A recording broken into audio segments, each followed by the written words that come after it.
ډاکټر صاحب ښاغلی ولسمشر محمد اشرف غني تایید کړي چې د طالبانو دفاع وزیر مولوي محمد یعقوب مجاهد سره یې لړ مهمې خبرې کړې دي. د تان ټي وي چینل درنو لیدونکو سلام، ستړي مشئ، وخت مو بخیر.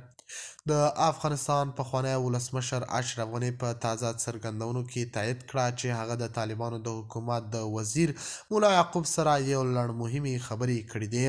دا خبرې د ځینو معتبرو سرچینو له قوله تایید شوې دي او له دې خبرو څخه داسې انګیرل کیږي چې دواړو لورو یو لړ چارواکو د افغانستان د وضعیت د ښه والي لپاره یو لاره پرانیستې ده.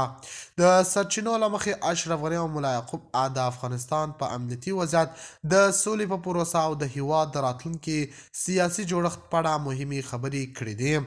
دواړو خواو توافق کړی چې باید افغانان د یووالي او د هیواد د ثبات لپاره یو ځای کار وکړي. سرچینې وایي پخوانی ولسمشر اشرف غني د خپل موقف په اړه وویل چې د افغانانو د سولې او هوساینې لپاره باید د ټولو سیاسي جریانونو ترمنځ تفاهم او همغږي رامنځته شي.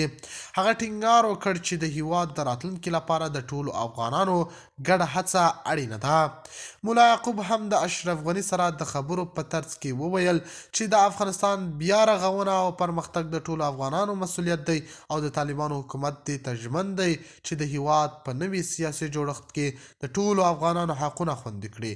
هغه وویل موږ د افغانستان د اسلامي امارت د واکمنۍ په توګه د دې لپاره کار کوو چې ټول افغانان په خپل هیواد کې د سولې، امن او پرمختګ احساس وکړي.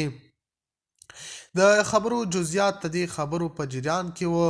د دواړو خواو د افغانستان په روان اقتصادي بحران کې د پرمختګ لپاره لارې چارې ولیدلې.